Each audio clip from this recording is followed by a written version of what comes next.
so ediama abadwafo nya tena se ewo ha dwumade don hwere baako 1 ena wi biano miensa kosi no na yesi nkonwa ne yede abrɛw midin edilu taken but Michael Asaribo Dunka Michael Akumia the sports Messiah na wati Collins Atapokunka Jeffrey Asari the apostle eso ewo fiduam ha na kramo eso ebo ye chidom na ntantem so da dwuma ku bia da Roma eni yesi nkonwa sombo ye chidom emi de dwuma de ba ne de aba bedan o Obo Heba and Medical Research Center Obo Heba and Medical Research Center na se ka Obo Heba and Medical Research Center na chesa bibi draw and omude esaya de na oboya resabia ode me ka kiro se o se ya de bi ti se eye fatigue e bi ti se eye na wo ho an wakoma bo periperu to na wutonko na aswani twa so na madam kon so me kwan me ya mahonu me hunyina ya me ja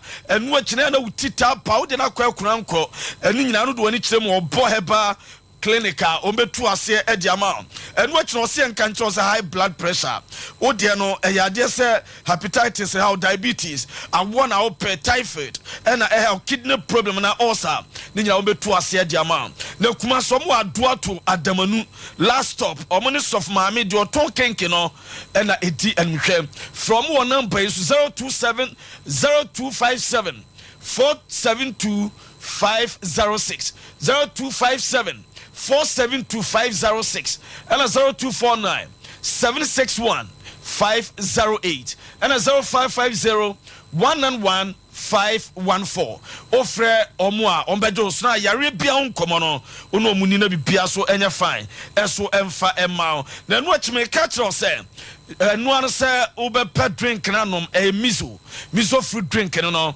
miso hey miso too na se miso fruit drink no unya bi enuma bebwao na se miso fruit drink drink papa enunti ye ben munu bronyan obian konkotobio na se miso fruit drink no unya bia fruit awdo ne de aye your flavors no mango flavor ho and your sour pineapple flavor na program biaso obiasa wubu ase say engagement wedding naming ceremony ye na ba uromo nkramofo program ase say ye suna say ya doa say ye de ni nyina no o seven ase ye say akohonim enti obia merwafo apemfo obia timinum bi eno achi no misa 5G eno so na ntia krabia no wo bre ukasa adwumadene wo drink also nom bam wa hoden am watim de adwuma no misa 5G o ye kese na srade ne doso a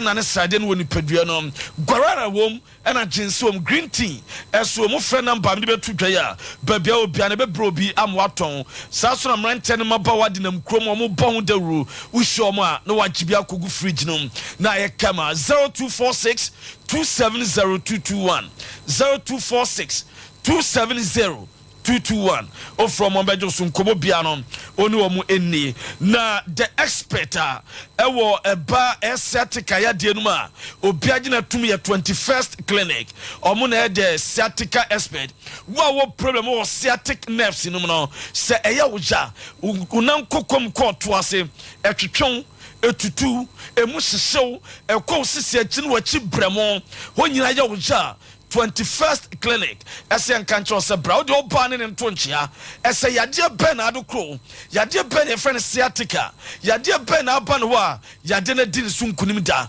yade bia no enim guase edwane opam yade no se sciatica de obo ne nsa no na sciatica sinani asin trust ibu anichie na okọ ne nyina so betu ase de ama o lab technicians moja no ombetwe de ura lab no ma hwem yade bia hinta no ombeyi the frame or scan machine on the best scanning ni padua no no semen kancho se kumase omo ehwa overseas junction omo ben alpha radio na obo so mo cancel quarters court junction wa opiemu akra omo dome market wo sunwan nkranza wanchi techman na go so Takra the Cape Coast, holding on the 21st clinic, or more branches, or more than 15 branches, and one more yadia bia. Na yadia man say a jomotum, pano a sciatica, fako no muntuas, yamenochino, yadia bia no from 0540 311 311 0540 311 311 call center ofra ombejo so na nkomo bia no no wadina bibia so aye fine yam fan sama do aboabo no na wie o shootout so emfangwen sha sem free Ghana ye Black Stars if se panifo se fina ba so enie die nche na AFCON be sha se next month 13th January ena chese dwumade ne sha se ena anopai urama na se Ghana Football Association Panino Mayina or dead Black Stars and every Chris Wooten has submitted 55-man provisional list at the Comac CAF and opay and a dino a buyer a dab one thing. Na a dino penes a local league numa. Nese nipa e makuma ku dupako and a local league numa. Omunya kwenya omudi etime pim. I'm a beer coming and listen say the city. Ya Ghana Brenton Bernard Tepete or no a wom Sasuna. Abrante Majid Ashmeru, Opoku Nicholas, Joseph Lawa Atama, Osman Bukari, Pozo Patrick, Kamal Din Sulemana, Sasra Jordan Pierre Ayu, Lawrence Atizigi, Ransford Yabua, Kwanisdorfa, and Yawo Pencil Joseph, Thomas Tepate, Alidu Seidu, Wunta Hafiz Konkoni, Andre Morgan Remy Ayu Edmond Ado na so far first 16 no eso no na diaka no so say na otoatoa so a eno so no esitie na se wahwe eye tunum na ye de kɔ anim a me ba cho wa ho no pia so ma me why we fold anim a ye wo 1 and ye wo 2 na ha ye wo Dennis Frimpong Odoy Jerome Opoku Mohamed Kudus Tariq Kwame Nilante Lamte, Benjamin Tete, Daniel Amate, Abdul Fattah Ishaku, Idrisu Baba Muhammad, Richard Ofori, Solomon Brandon Michael Clark Thomas Asante, Ernest Nuama Apia, Salis Abdul Samed, Naki Williams, Alexander Kwabena Bedu Jiku,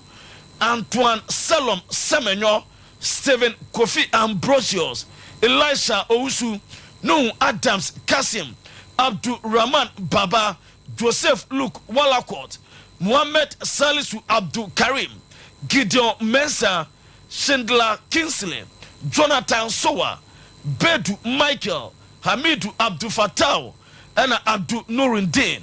Nese ebi eno diakano, eye Abrantia, Jeffreno, eye Abdullah Nuruddin, Daniel Afriye Banye, and Derek Fodjo, Felix Che, eye Medema goalkeeper. Ono sono enya collab. Na so far list no, Ure Roma, 55-man provisional lister. Coach Chris Wooten, and the Ekokodan, eye CAF, and ye de atwanu shanon senya pa on the 3rd of January. Na CAF mandate as a deadline. Set nation biano, ubetuma submit to final squad. I'm a biaye kama. Na enono 23-man squad.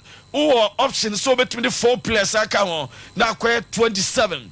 Na listen a be John Duku entry, Godfred Kingsley Atuahene, Richmond Lamte, Emmanuel entry, Jabua Benjamin Asare, Andrew Shre Yadom, Razak Simpson, and a forcing Amankwa, Omo, and they make it a 55-man lister, a provisional. Yadia Koda Kafron, and no Eno Kuroma, Ghana Black Stars head coach, ya friend Chris Wooten, there's on a talk sport, and paying for shared team command. And the observer says so far Ghana, ya Baba ko AFCON, na Ghana your chances, you know, say any city, Yenten Sama, Chris Wooten, the Tuga, and fire chances, or AFCON, ya ba Ababe Kono. Na, or Kasaka Sayad in Sembebre.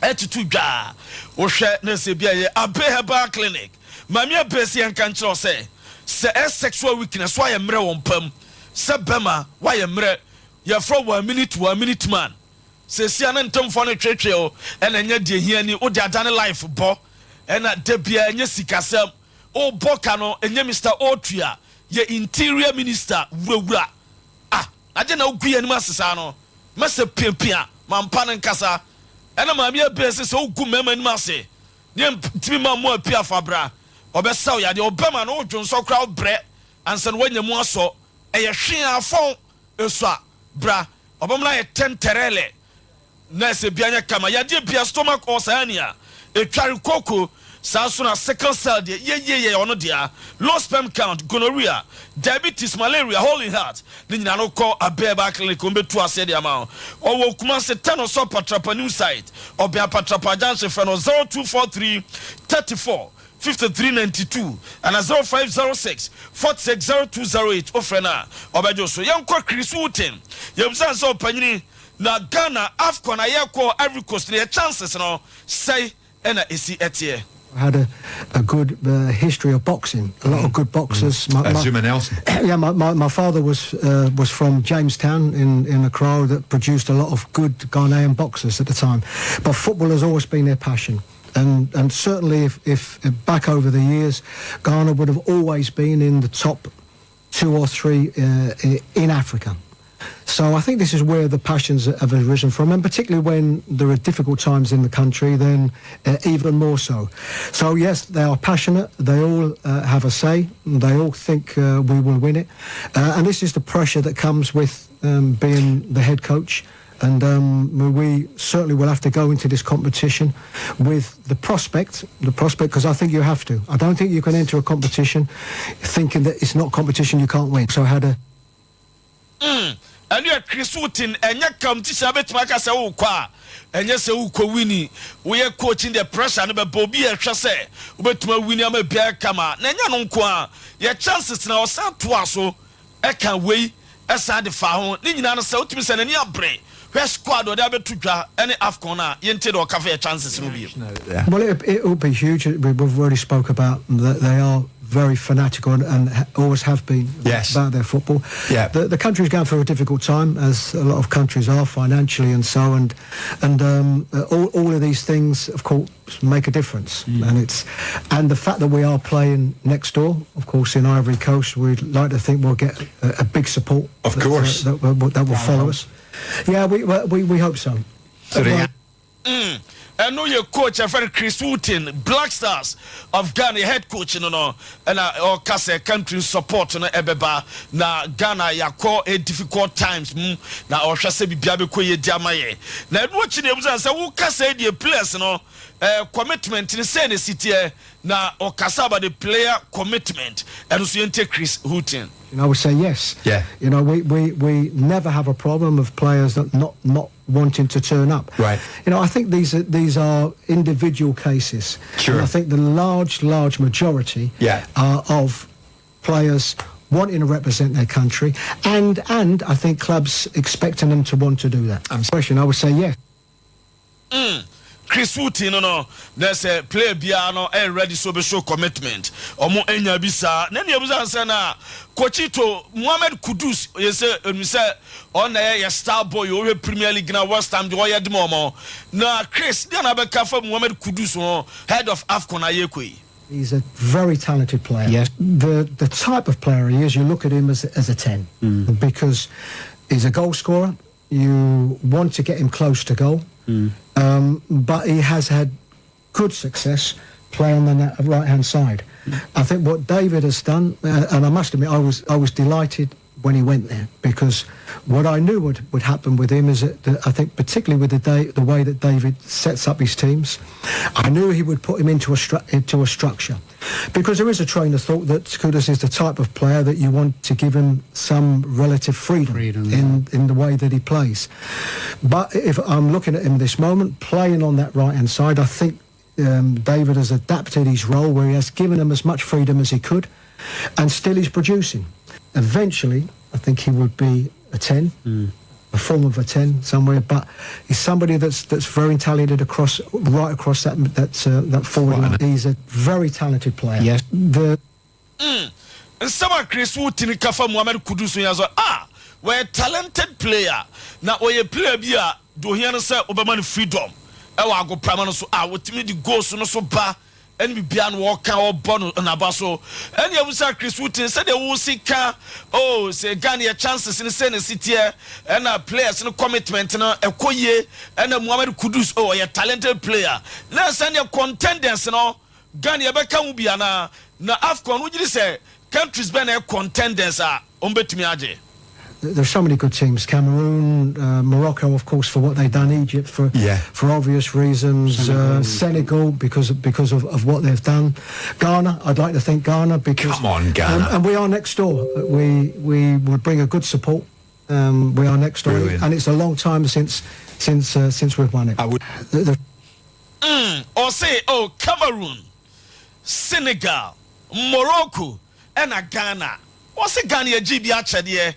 Now, to be honest, Ghana, you're capable, you're contenders, no, you can't be say a bit me aje. Okay, can we are near with Chris Wooten, Black Stars head coach say, now Afcon crown, I say, Crawford and Shadow move Afcon how. And also in team why or deny. Yes, from a personal point of view, I think it has been disrespected. I think where the respect has changed is I think even as regards the coverage. You know, I can certainly remember 3 or 4 African Cup of Nations before where, you know, to watch it on the television, you was watching it late at night or, you know, not at the most popular times. I think the coverage is far better now. I think the respect, I think for most is far better now. And I think that comes with having household names that are playing at your particular clubs, of course, in this competition. Yes, from... And you are Chris Wood to say Crawford perception on Afcon same maybe now say almost disrespect no sa no money nyina no esesa etu etwa and you Black Star said coach Chris Wooten and after say provincial man squad ban anu and officially e be dabon tia ye diama ya hwefo ne atiefo no and then komobia was a codia with a talk sport and you don't send me brace so a diababe down no na yengrum our calf interclub competitions no oba Kumasi Sports Stadium ane about 4 p.m. Nese enche less than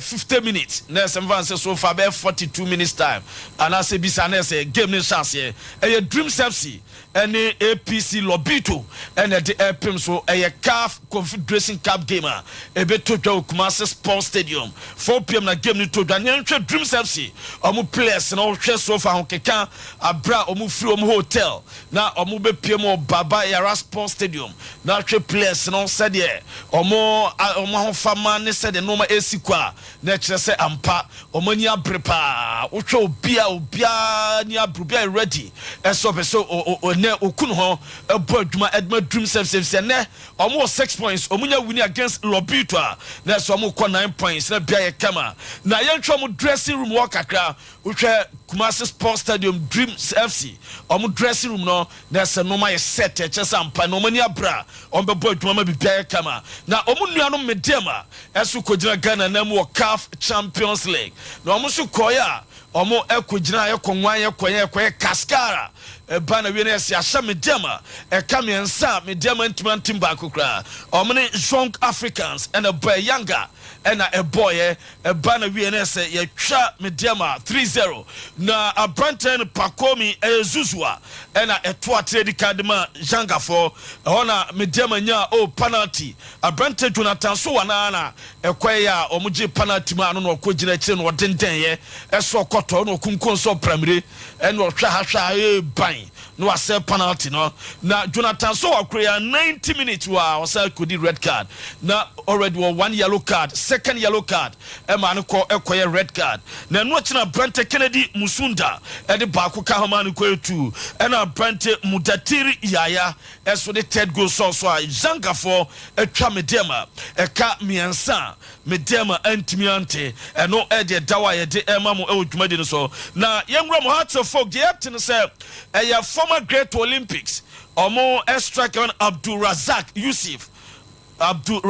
Yusuf the mate ne say heart of for na dim komodu akira omo press omo register no na oba no bebo heart of boboku no sesem no kasa we clubless oni team BSC academy omo ni nyina no say ukorowura ma na abran contract woni Olympics wo ba na wie no on joining 18 bia heart of folk and na dim komo adu akiri eno e de dawa ye di emam na ukorowura Samatex omo striker fan Baba Hamidu Musa ono so no ena ono on say egusu a sasu dan ko ebo adwuma ena sasu bizan say oh na footballers no mo ball park you say mo de normal bi hihya maso e am tietie nyum na wo favorite Ghanaian musician pa no hwana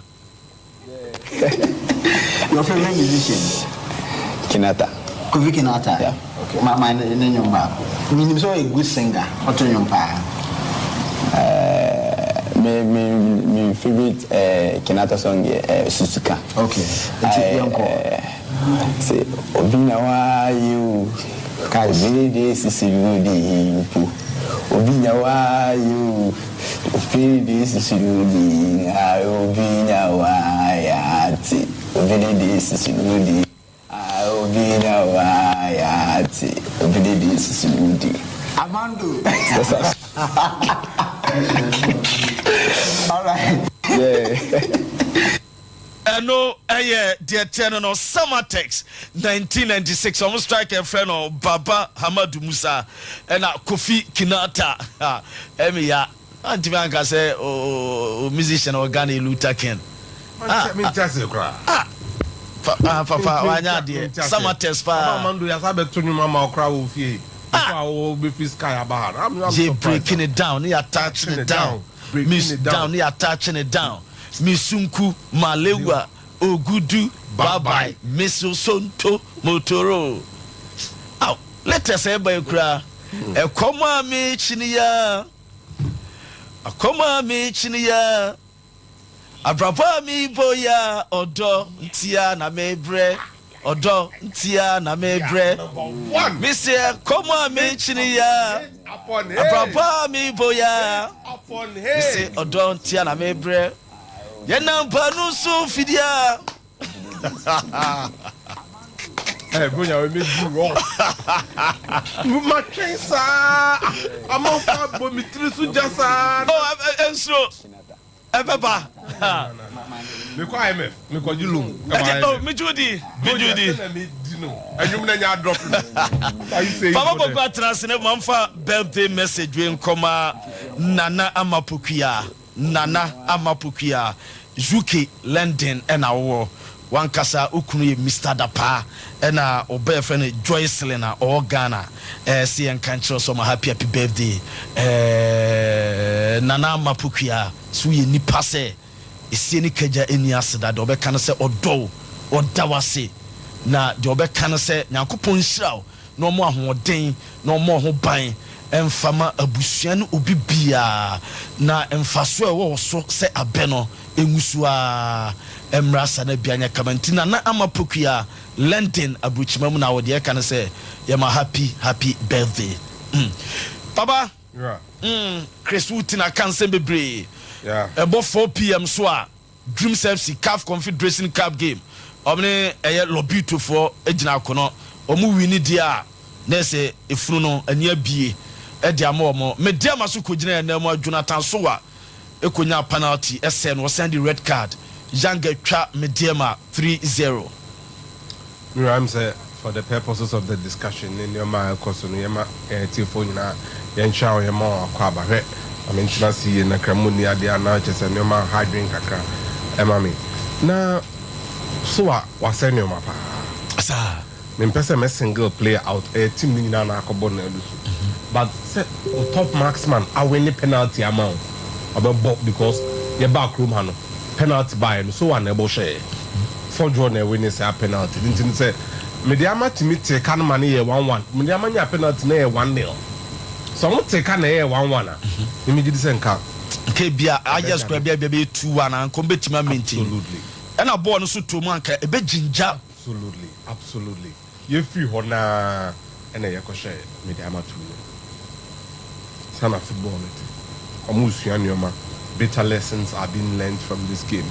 A brand drew a Mijidi say, Neyusiano, you beat media, you Jumana, so Yamian Mukwani. Results when the results are a hard dream and what as a son woman a lot because now Younger Neri almost 2 points. It's after 4 games, Younger of 5 points. Mediama of 4. I suspended Belouizdad any Alidiano because of FIFA Club World Cup. Absolutely. Until I'm say better luck next time. to Mediama in their next game, a big one against Alali El Kruma. A baby train some beba and my baby me Asana Konkai Ediama team. But on the evidence of what we saw, Mianim Nukreni, say it wasn't the best of game. We are hoping so as time progresses, my best is and we'll be able to get a good game. But I'm Nukreni in the game now.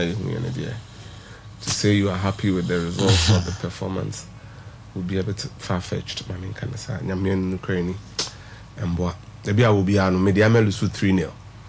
I'm about 2 away games. I'm not conceded 6. I'm not share a single goal. Wow. I'm not call Belus Dad in the opening game. I'm not call Alali in the opening game. Kolusu 3-0. I'm by Ebe share Belus Dad 2-1. I'm on a younger about draw. Mediama about 2 away games, 2 home games, or more 4 points. Into remember, Mediama are averaging a point per game, which is not good. Say a person qualifier. Mediama qualification in Beijing as Ombesha Lali Waha. Mama Koya the Ghanaian club Yanye Bida Algeria. Some of our share CR is that and also bad deal. Absolutely. Again, then players like Soa would have to come to the fore for Joe. A mumbo gamer, a bebois. Ama omo timi akonkan na omo value na kosro se ne be bit ma ton. I mean that's it. Alali a ball against Mediama or Egypt no omo de omo ni see Jonathan so because they felt he played a very good game. Ma Felix Abuaji be hwe ni training ni ade na omo penning na tino say timi ayen sa na ke say Mediama sha Alali wo krom ha eno yes say dame ya adomo a like I say omu games o ma winning in the competition ni na ye games a na so a MOB I pass us so be hard dwene group stage no game dia o ma winning na so one count, and that's only 1 game out of 4. The on ball feed game no mutumu winning without so it's going to be instructive. Alali how many points? Alali 5. Nti Mediama Mpai Bonne said the next Alali game should end in a draw between Omone Bellis Dad. Ali wa call FIFA Club World Cup and exactly. The target in one team. Dad enable anything is possible between Sankof and me. Okay. So, and you say me mathematics. Alali eshe Mediama. And Omone Younger. Any Bellis Dad abo draw. Alali beba Kumasi. Alali beba continue fia train Younger. Ombesan abo Bellis Dad or Sanka Mediama timinya draw krananke positive guess. They had won the game here. I wonder what's in the main. Don't bon Kumasi because Abre no share. Nka Mediama point no. Ebeko 6. My Younger o 2. Yeah. And now 1 point, sorry. Tinka no more lose kran nka Younger or 4. 4. Castle was table no. So it happens. We would watch how it goes. Yeba pardon almost say inexperience. Oh, absolutely. I mean, come on. Players will be your team when this is their first time at this level. It be grand 2 kinda. Division 2, Division 1, a few good Premier League players. Felix Cheya, Ujina anymore. You need no serio. So you be quiet. I don't know. But Division 2 be on call Karela. Free Karela, no bad Mediama. Jonathan Soa on crime. Fatao, Legon Cities, no Diaba. Baba, no Nania, Tiano Youth. I mean, you look at the 4 draw Division 2 player. I mean, you put it across, guys. It's what it is. You know, all about your formula. Ghana Blasters, no Omasa as a team. Oh, are they? Oh, Amunyadi, any man anti-ache. Any more to Kwaya from Egypt to Cameroon. Now, what the Chris Wooten about the contenders, no? Morocco, Cameroon, Senegal, Ghana. Medanasi. When we be on the Sabin Kumacha and Papa Fee Kwanda. Zabi, so with Yanka, what gentity were a bro for you, hoy. Hona what now, so into Senior Trumia, because you bring in the buy. I'm the Nana Bon powder. Sir, oh, come on, Yachumia, because you bring. Oh, Jack, where's Gogo? Okay, be a Black Stars for Kofabe. The Catholic Church, I had the Christosum. Eba ne fapim. Christosum ne fapim Roma sorry. Asase nyina Christosum modern Christianity. Say call Antioch. Okay. On your coffee Christo for Christ naturally for Christians. Okay. Which the Bible need your Acts chapter 5 now to sign your man say there. And then any woman say Peter. The sooner Yankopo didn't sorry no. See. Saint Peter is the first pope. Okay. Perfect. Rumor some buy and say, oh, ya boachi, ya kobo, so as you din ya boachi no obesesa no. Kofa parent saint. Na funny di so you from Peter boachi. Okay. Samuel boachi. No problem. Oh, your boss was Cecilia, Agnes, Mary. No problem. Some of them are for my ancestors in Catholicism. Okay. Your saint way oh. Penny be a better as a bob bra yeah and I any saint. Then anonymous dino of our tones. Yeah. Yes, sir. See, I know some call back. Na me koto akra din your friend say Monsieur me da akra to kwasi fofie me na kwasi fofie a ti na yem fan sanso na ni say and ancestral worship ko na nanum ho a ko yi apaye ma na nanum abosumfo a say ni ancestral worship Christopher Somtia unko Catholic mass ananya me ma yesu mi nso wani empire ye boy the free near started Pope John Paul and then because Saint Peter near kai all the if okọ mo kana ahotefo bon say Anglican say ahotini John say ahotini Paul say na penyin kwasi kuma say the emon be dabian ona say that's my man papa no oh seriously we are yeah you say no be share ya adwuma seriously da bia no mama yesua de pa sa no mama kum o ma yira wachi because ade ketua bi nkyere mu ketua bi o but o mo nwa ni nkyere ye David ntira da bia no ti aya ya no di nkomo no kwasi kokko ya nya atwum ni pa oh me feel Young Black Stars in me good ntinu ya boaboa ya ho Kudus ya number 10 we're a talented player. Fantastic. Or the goal scorer in a camp. Fantastic. There is a structure by David Moyes to help him get the best out of him. Chris Hughton, structure by no building to get the best out of Kudus. So Moyes etima build there. Moyes on go to a Premier League nim. Chris Hughton also on go to a Premier League nim now dey buy. Inti adentina David Moyes mutimi ya. Untimi nye Inaki Williams, Jordan Ayew, Andre Kudus. We don't have a structure. We have so many players. We are very good. Osman Bukari, Joseph Painter, Bernard Tekpete, Kamal Dean, Fatau. Get the best. There need to be a structure. It's you. So Jan say kwa. Baby a baby I to say pipe apaya. Baby answer you independent to go. But a pipe no wa. A chance you say far. And a man a direction. That is what we are lacking. We need a direction, a structure for our attacking play, our overall play.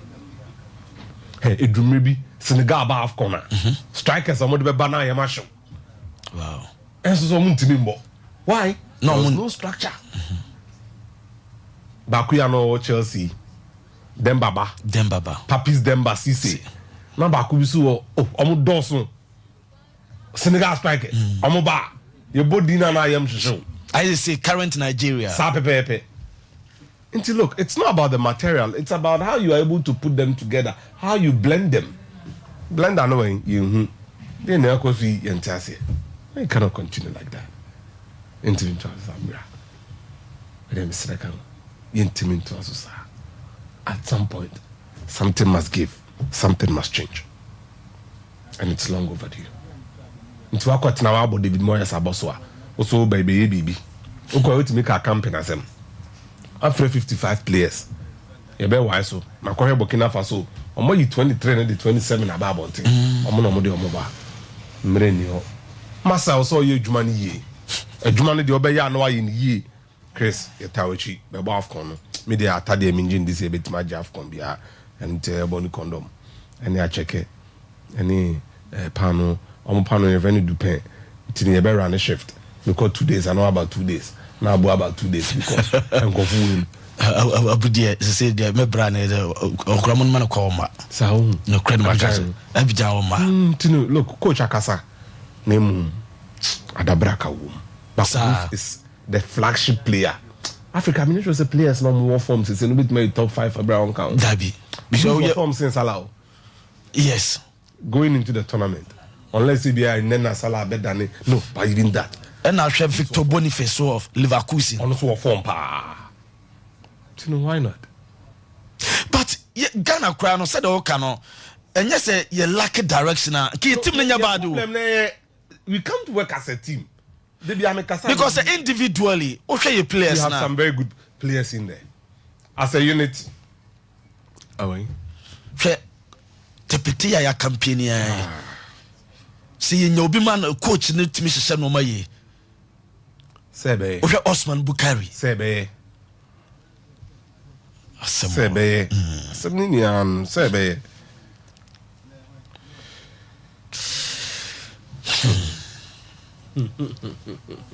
That's. No teaching common more so. Watch it. Yembobre. Me person come kwe. Mr. Ghana beche. Me pack me bag. Me say me see one ma. I me pack for 5 days. Because binti mi nkoye sa adwuma na. Me de makoma ni abekwa akohwema. Ebekwa akoye Comoros de ni bi. How pa? Oh, besine. Bebe ya kuburu anadwo no so obi tu yetu okun ya. Okun enkwase ekun. De enkwa na momoji wo ase. Me say Gabon ni Cameroon share so. Unam rubber plantation mu forest mu sao. Ah na mo nkwa mo yede. De akogina subi mu anadwo be 1 before mo ni Nigeria be born. Then I enye mama mbe han padwe mo krowa.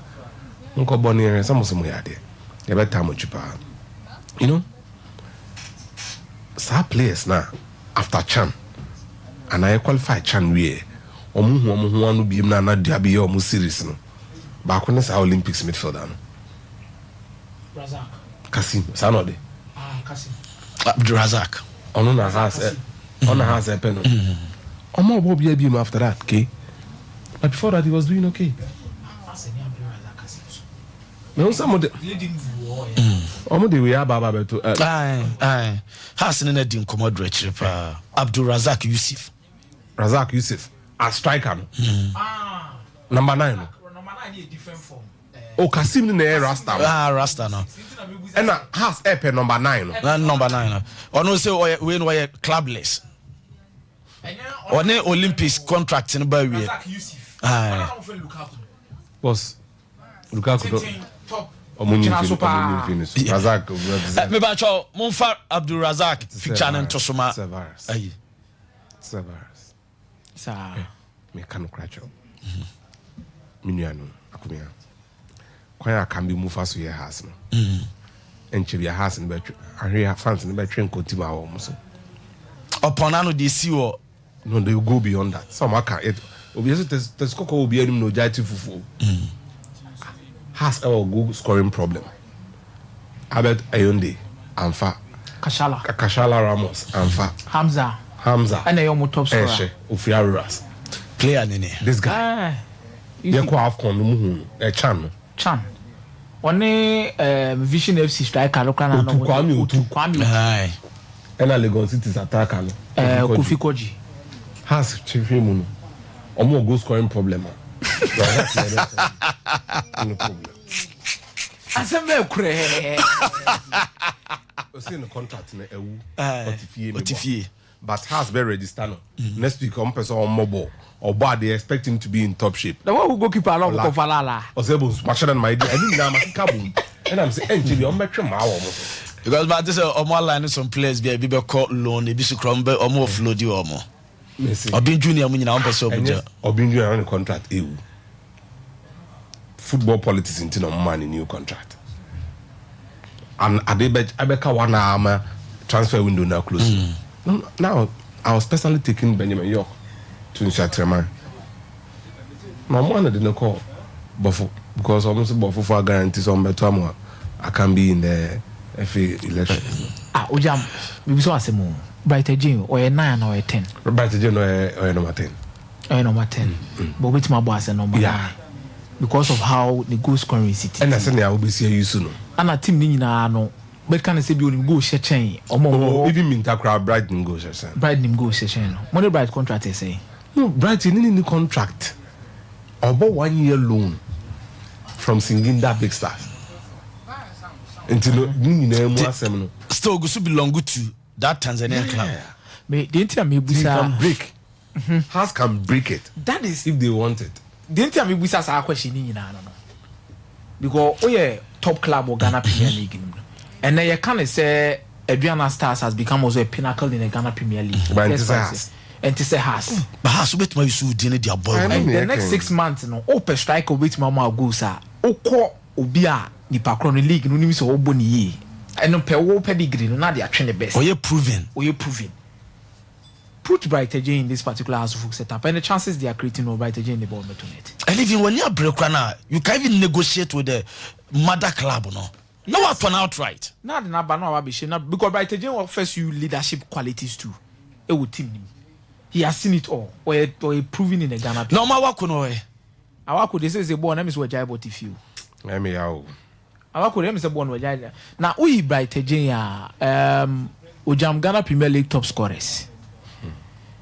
I think if they should do something better, I will list him there. The player and a name Casamrin lie, Brian. Even nature ball, Sefasmati. Or more Bobo Goose in the Gumka. But Sefasmati has to for Gabnewa. But if you are looking for someone for 6 months, which there is a January breaking clause, so bet me break his now. But I think House of Folk should have looked at Brighter J. In all honesty. Isakuka omko fa ne boy pre-season ba kum yenu no ja okoi Waba wasaba you resume training with them tomorrow definitely has to focus but you as like you see for money there hey has so ya ko mo ko pe kudu bunsu yi na ba be shim and now me no jam ya dem say just a matter of time em say kunti ba pa no mo be office so I think House of Folk fans will start chasing a campaign. Vincent Oditi so almost they will start chasing them. At times you draw now general number be ho a enye upon say efe no to bia omofom no ye club na administrators na nkasa so no omoka ho ne ma supporters ni bebre so every akuma free football no because be do hard to folk now for a couple of years ni on say the improvement be let me commend them first of all per almost summer transfers omo ye na positive. So corner of Agbesima top 3 centre backs in the Ghana Premier League is there. What I say? Also SCB, one of the best centre backs in the Division 1. And the Crampo the almost a year issue. Ujam. Akwa kone kosebe pre number 3. Levitius or Levitius Ata. On also any issues to Taro House of Folk. Adane politics. When was the last time I was working? But before he moved to House of Folk, he was one of the best laterals in the Ghana Premier League. Ampedu, Messi Kromas, you could take Ampedu neighbor. Or new level of performances at the right back side, no, it was sort of good signing. Oh, Glade, Esoy and the backup. Salif Ibrahim, or these young guys are Gideon Asantimo, Titarechi, Nuruddin, Abdulaziz. Or when you now have backups in the midfield, you have no problem. You go to your wings. House of Folk, multiple wingers by a one. What did they mention? House of Folk to come. So I bet you one day. And can see House of Folk need to pick a ringer, so yeah, way. So they need to work on that. And they can kind of wing at 7-11, wing forward. But House of Folk, so go at this now, can or more weapons, panka. Because I still am time. Or Monoko na Kotoko is no man word has 2 and 3, 7-11. Kotoko 2 and 3, 7-11. I'm off any agro. But wingers and Kasakrampo more House of Folk team here. So who is even creating enough for the strikers, especially aside from Momombe creating from the middle of the park? Salif Ibrahim. This is a movie Salif rings. But typical old-fashioned House of Folk wingers that could take you on. I think the last one we saw here electric was Patrick Azak. Yeah. Asa. Ufubia shedam PM gidi. They need to work on that. And if you up a clinical striker, I don't think. Maybe later Ronald Frimpong has to focus more on the cover being good stars. Typical old-fashioned winger. Or I say, there are some players you need them in your team at some point in time. And I'm crab be any good stars. And the strikers will come. Them is a good shadow class as why I didn't Ukrumonti. Nipa a ding, go share one ding. Inti utu to the year, sir. To the year. Defensive midfielder yana or 11 wonders or Kuba be no free puano. Me name the house of goalkeepers na sem no cry. Now no discuss about Kotoko even goalkeepers Papa left foot like 20 Titia. No 11 wonders or defensive midfielder. No papa. And now goal stars and or call free puano. It's all team bear. Oh, see the boy even say. Oh, good stars. It's all good stars. See the boy. One number 6. Yeah. Yeah, family is yeah, see the player. Because Nkwalani nyina no wo hɔ if you get them. Omonja bripe bibia yo. Ana boys na nkasa so no tell bi omo kɔgye 3000 6000 dey ta o jamba ka cho say afele horo hu dey beba. Ko nyansa so 3000 riwo a. Ya dan kurechim. Adreno. Luta. Adrena na new. Hey.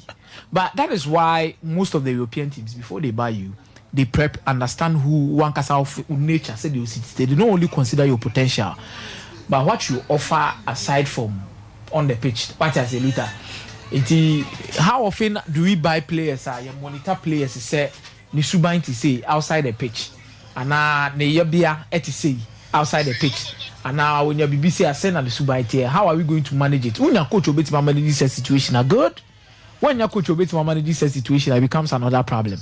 Some your money in outside places, but house of folk some real razak you see for the other day. Hey, I can't be near you do the other day. Some real razak you see, Munja agency, same name, agency players, some players are house of folk here. Go to Adriana Stars, try and seek. These are some of the players you need to be pushing about. Mon pebi na mon sign na mon fambra. Number one they will help you.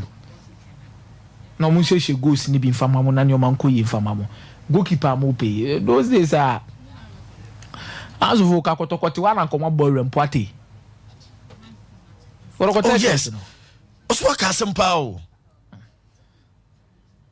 Boy ni nya bi na. But we're very good. Poate was good height, very good goalkeeper. And even Krano and then now between Kotoko, my first choice goalkeeper in it. Third goalkeeper cry. Oh, and even had to focus a club. It do be a dream of the same Remo Barcelona. At the antenna, Kotoko Rem so Petra Stella. You knock the door.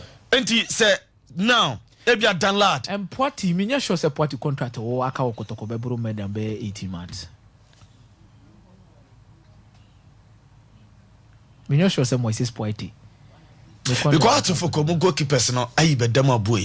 Na attack raso there. Hey, I think they have to adjust to it. Kwame ba na kojo money there. Because I was even thinking, say Christian you're young, former Tema youth, boy I will pray or call Man City by. They could have even worked around him as a good choice goalkeeper. Also Ayine Atabakoko. House of Folk needs to release one. Now the Christian will age. Then you bring in another experienced goalkeeper. Maybe a Kwame ba. Them Christian should supposed to come and deputize. Kotoko sorti omo dia ntemo. That is why Kotoko is having one of the best goalkeeping department. When Felix not Felix ne Kwame ba ne Razak Abalo e ko na dan la teach you. So ya we. Iti Abalo akoye no. E ma ne beka e me Kwame ba Felix motitare chi kakra no. Ana mo make sure no mo kofa Frederick Asare. So betre chi. Omo ye Frederick Asare ni na no mo de poate so be ye. Itika Kotoko, I may say 3 key goalkeepers at a point in time. I know more Kwame Ba, Felix, Felix, and I also wore Razak Abaloa, Omumi and Sano. Now Omuni feed out of the team. I mean, Kotoko saw another strong 3. Omo Frederick Asari, Omo Danlad, as our party. They plan their goalkeeping unit very well, and the goalkeeper pen one day. Goalkeeper striker and a 2 and 3. So our key positions be one man per day. But I think as folk needs to do a lot. Me them Razak you see for me. media maso lose 3-0 and me no ka say akabe 10 minutes na kick off no eba so dreams any lobby dreams FC will qualify sa omo line up na ba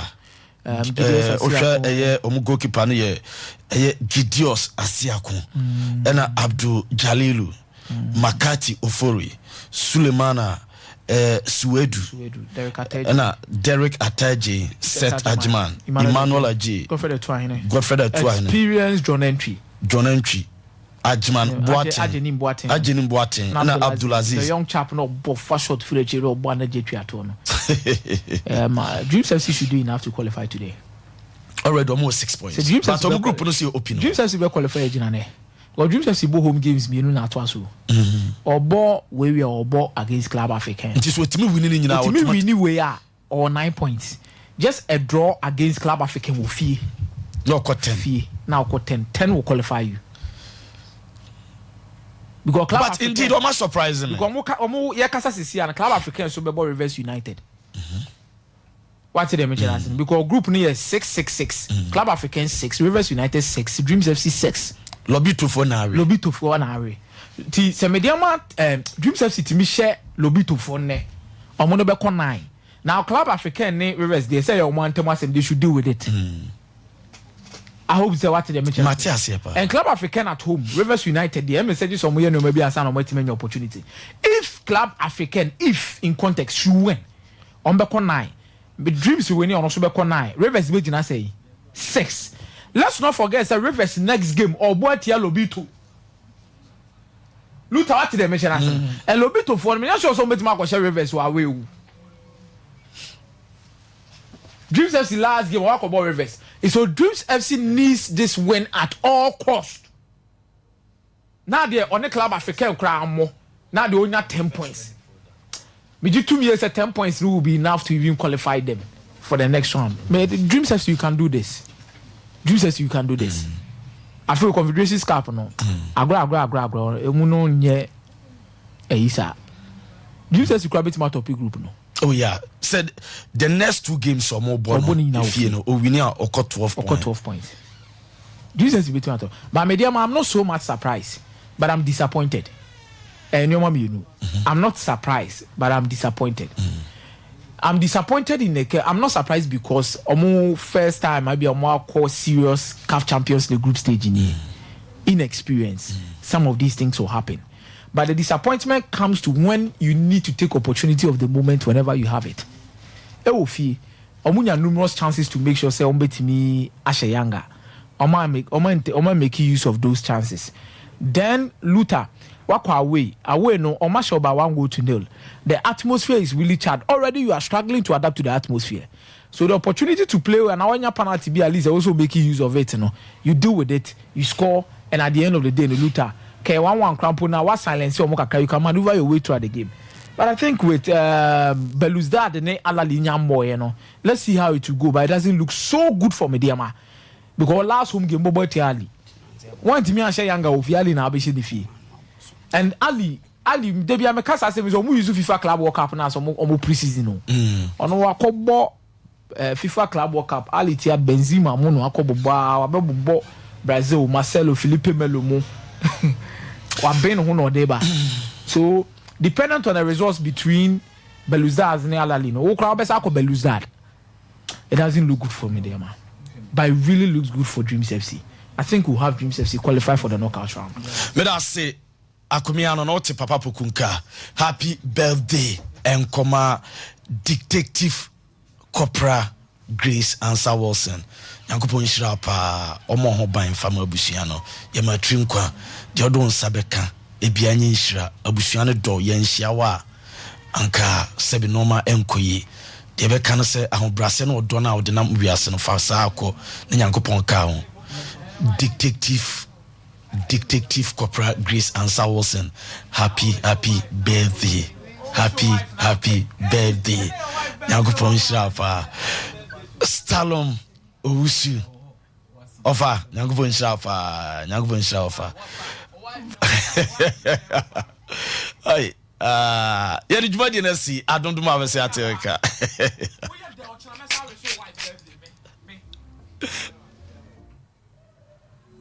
wote ayaresa ase ɛsono sɛ wo apɔmuden ɛna ɛsono sɛ wo ahoɔden yare biara wɔ ne efiri tima enum aduro abra wonim yare no kɔfa bae wei ɛyɛ 21st clinic yɛnyina so a yɛde sa yare wɔ 21st clinic no yare a amanfoɔ titiri ne abrokyirefo enim sɛ yɛsa paa no ɛne yare a friend sɛ sciatica sɛ yɛka sɛ sciatica ɛyɛ nhoma bi a efiri osisi akyi sɛdeɛ ohu wɔ screen so yi fa wo to ase fa wo nantu besi fam ayɛ ana atwetwew ɛyɛ wo ya etutu titiri ne anadwo etimi ka wo nan baako pɛ sɛdeɛ ohu yi na ɛma sɛ wo nante akakra na ɛyɛ wo ya ntumi nyina ana so etimi ma wo mpaboa akora mpo woro a wohu 21st clinic ebenya abotre akyerɛkyerɛ mu wahu sɛ yare na ɛso afa osisi akyi ne nyinaa no ɛwɔ ne efiri yɛyɛ lab emogya mu ahwehwɛ mu biaa wobɛhia no yɛyɛ de ma wo yɛsan so etwa scan sɛ wopɛ so wohu sɛdeɛ ɛnwoma siteɛ ɛwɔ wo yɛfunu mu pɛ so wohu sɛ akora no da yie ɔnna yie wo kidney wo liver wo brɛboɔ wo pancreas wo yɛmu nnwoma nyinaa no etwa ho mfonyi ne yɛhu adekorɔ pɔte a ɛhaw na yɛwie a yɛde abibiduru a ɛkɔ anim yie yɛhwehwɛ mu customizing highly efficacious medications and yɛde ɛma wɔ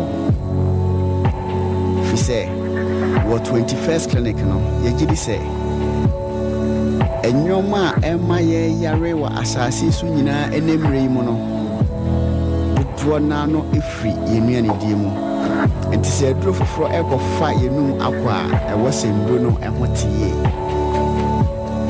ɛsono mfidie a yɛde yɛhwehwɛ mu ɛna ɛsono mfidie a yɛde sa yareɛ ɛwɔ 21st clinic na yɛ branches no ahodoɔ no ɛdɔɔso tu bɛfa number yɛ ɛda screen so yi na wafrɛ ɛsiane sɛ yɛwɔ Accra, Kumasi, Tichiman, Nkranza, Wenchi, Sunyane, Brekum, Goso, Debiso, ene Dwaboso. Chesemfonia uhu nyina no every 21st clinic. Fre ye number mienu egu screen so na yenchro yasua ya eben wo. Se eye akomayare. Esichire yare. Otu asintini atwetwe wayase etutu typhoid ulcer ayamkro obuwa no ehyehyew wachika se no eye wo ya etutu ojunso ntentem ohunam nyina adwa wo se de di mokwa ye ho no ka wakoma to yem frɛ ye call center for no sisia ewo 0540 311 311 0540 311 311 and 0546 616161. Yebejo so nchechiremu ne branch na hodoɔ de ben oni nyinaa no yebenya abotre na yene wadi nkomo sɛ yare nkoa na etete wa mu wani ngie a misro kamakoma to yem esan sɛ Nyankopɔn edi 21st clinic abrɛw sɛ beyi wa free amane ne atete oyewa a ufam ɛfa yare hyɛn so sɛ yɛwɔ Accra, Kumasi, Tichiman, Nkranza, Wenchi, Sunyane, Brekum, Goso, Debiso, ɛna Dwaboso. Yɛ adwuma firi Dwada ɛde kosi Memenda. So w'ani gye abibiduro ho nko ade a ɛne na ɛyɛ 21st clinic. 21st clinic ana clinic of your time. Wante unipadua ase a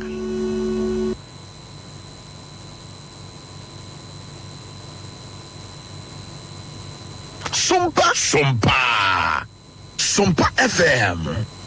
Yaba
Sompa.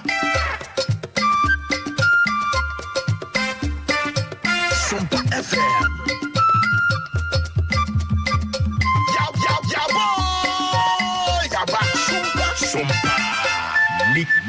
Nicky Keys.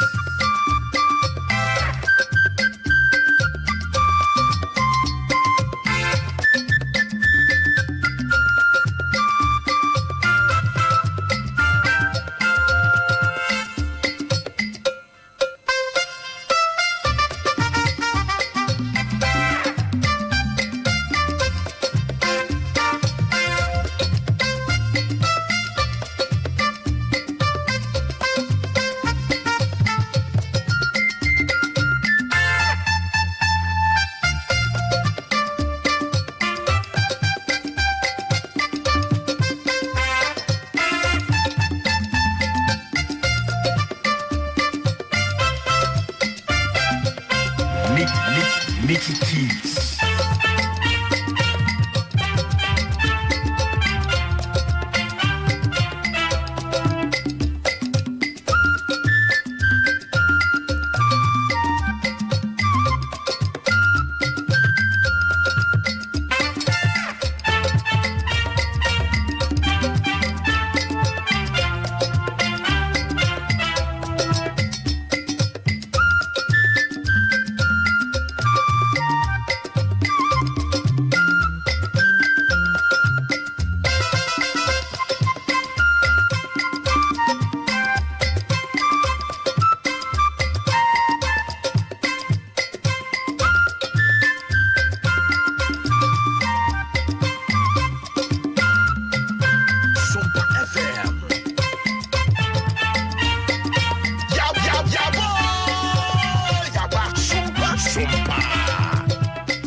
Sompa.